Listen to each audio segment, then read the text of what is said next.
اللہ کہتا ہے کچھ لوگ ایسے ہیں جن کو میں گھسیٹ کے اپنے پاس لے آتا ہوں، اپنی طرف لے آتا ہوں. یہ قرآن ہے، یہ ہمیں سمجھنا ہے. یہ ہوتے ہی متقی ہیں، یہ ہوتے ہی پرہیزگار ہیں. ہدایت ان کو بطور گفٹ مل چکی ہوتی ہے. پھنسے ہوتے ہیں معاشرے میں. ایک مثال دی جاتی ہے شیخ عبد القادر جیلانی علیہ رحمہ کے بارے میں کہ چوروں کتب بنا دیتا. تو میں اس کو سمجھاتا ہوں، میں نے کہا بات یہ ہے، کتب چوروں کے ماحول میں پھنسا ہوا تھا، اس کو نکال لیا، اس سے نکال لیا، وہاں سے اس کو قابوز کر لیا، کھینچ لیا.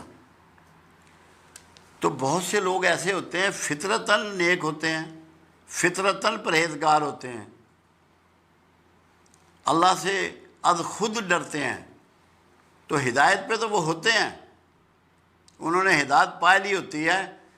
ان کی ہدایت ہی کی وجہ سے اللہ کرم کرتا ہے اور انہیں گھسیٹ کے اپنے لیے خاص کر لیتا ہے. آپ کو نہیں اچھی چیزیں پسند، آپ کہتے ہیں بازار میں جو بھی جاؤں سبزی بھی اچھی لوں، پھل بھی اچھا لوں، کپڑا بھی اچھا لوں، جوتا بھی اچھا لوں، گھر بھی اچھا لوں.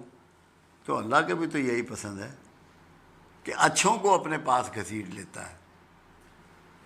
ہدایت تو مانگنے سے ہی ملتی ہے. کیونکہ ہدایت اگر اللہ اپنی مرضی سے دینی شروع کر دے بندوں کو ان کے ڈیمانڈ کے بغیر، تو دین جبر ہو جائے گا. اور اللہ کہتا ہے کہ لا اکراہ فی الدین، دین میں جبر نہیں ہے. اس لیے اللہ آپ سے ہدایت منگواتا ہے. نماز میں بھی آپ دن میں 17 مرتبہ کم سے کم کہتے ہیں کہ ہمیں ہدایت عطا فرما، مانگتے ہیں. مگر جو زندگی میں مانگنے کے ساتھ ساتھ کوئی کام کر رہے ہیں، کوئی ایکٹ کر رہے ہیں جو اللہ کو پسند ہے کام، تو اللہ پھر ان کو اپنے قریب کر لیتا ہے. قریب کرنے کا ان کو یعنی کہ اپنے مقربین میں شامل کرتا ہے. وہ اللہ کے مقرب بھی ہو جاتے ہیں، اللہ کے انعام یافتہ ہو جاتے ہیں.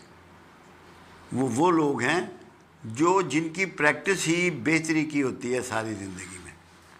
کامیاب لوگ ان کو اللہ گھسیٹ کے اپنے قریب کر لیتا ہے، کیونکہ ہدایت ان کو آلریڈی نصیب ہوئی بھی ہوتی ہے.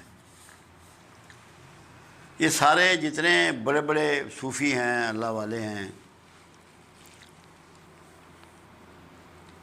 یہ سارے مطلب ہے میں تو سمجھتا ہوں اسی قطار میں کھڑے ہوتے ہیں.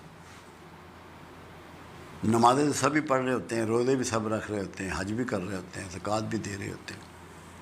مگر یہ لوگ کچھ خاص ہوتے ہیں، کوئی زیادہ